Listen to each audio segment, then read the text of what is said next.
स्वभावचिन्मयानन्दं कृपापूर्णं जगत्पतिं हरिषड्वर्गजेतारं नित्यानन्दगुरुं भजे स्वभावचिन्मयानन्दम्. What is the key to discipline in spiritual practice? Is it just Americans who have this problem of lack of discipline? No. As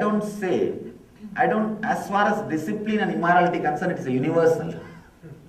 It is not Easterner or Westerner. There's a very beautiful line from Patanjali. He says, after describing the yama, the basic understandings of the life, ahimsa, non-violence, satya, truth, asteya, non-stealing, aparigraha, not possessing more than what you need. Again, if you are possessing more than what you need, you are stealing. Just yesterday I read a statistics. In this country, 30 million people are undernourished and 30 million people are suffering with obesity. Means too much obesity. Means the obese people have eaten the undernourished people food. Now I was really surprised to see the same number. Same number, that's what. When you have more than what you need, the aparigraha, you are stealing. It's asteya. Non-possessiveness, and above all, the brahmacharya means behaving decently, having relationship only based on love. Maybe I can translate the word brahmacharya into yesterday I was struggling to translate that word. This can be a wonderful translation.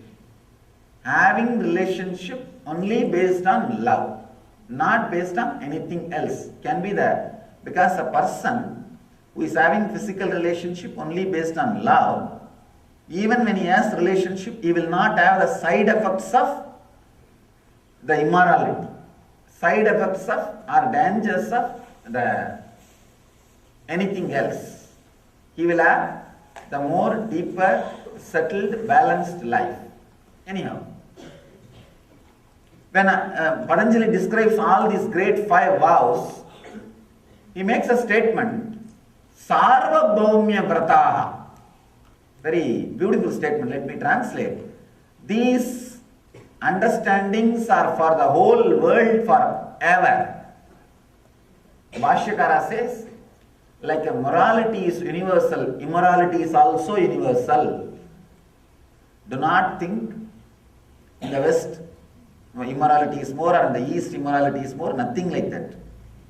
Both always same, and don't think now only it has become more and in those days it was less. No. In those days there was no CNN or website. Now we have, that's all.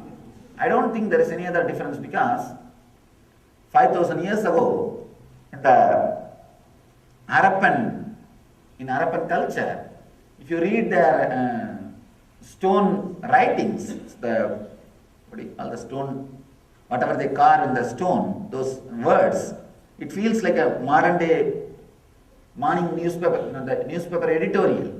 It says, nowadays kids are not respecting the parents, though there is no morality in the place, and people are living on their own, and nobody is responding, nobody is respecting the tradition and spirituality. These are all the words written in that stone. Means 5,000 years ago the same problem was there.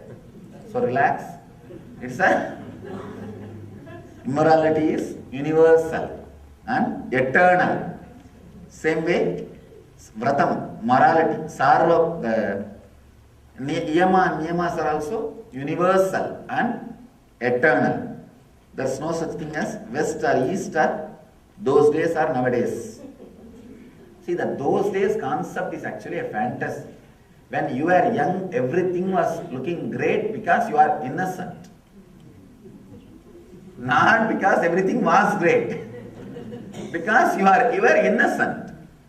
Either you were not aware of what was happening around you, or you are not that cunning to judge everything around you. These two reasons, you are not informed, and you are not that cunning or judgmental, continuously judging everybody. Now the change has happened in you, not in the society. That is same drama only is going on. शिवोऽहं शिवोऽहं श्री